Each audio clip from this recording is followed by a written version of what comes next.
A succulent is a plant with parts that are thick and fleshy, which are generally to retain water in arid climates. The word succulent comes from the word succus in Latin, which means juice or sap.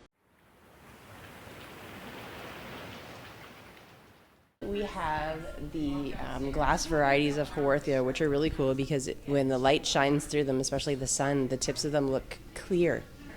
Pretty great. And also, Haworthias are one of the only succulents that will tolerate lower light. Because succulents are succulent and hold water in their leaves, they don't require as much watering as most leafy plants, but they do require some. So some people will tend to just kind of mist the soil. The problem with that is if you continually do that, the roots that are in the plant won't get water and eventually they'll break down and disappear and your plant will decline over time.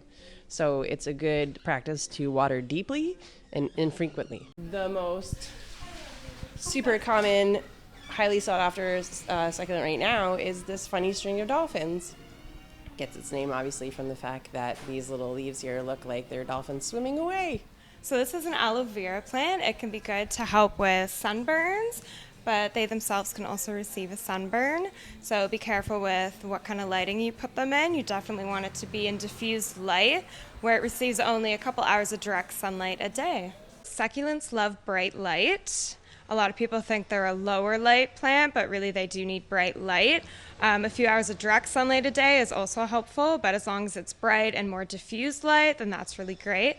And as for watering, every 2 to 3 weeks, and depending on the size, if it's in a 2-inch pot, then probably about a tablespoon of water, or if it's bigger, then you can gauge it from there. It's actually 2 different cacti that have been grafted together, so as it grows, you can see the difference between the 2 types of cacti.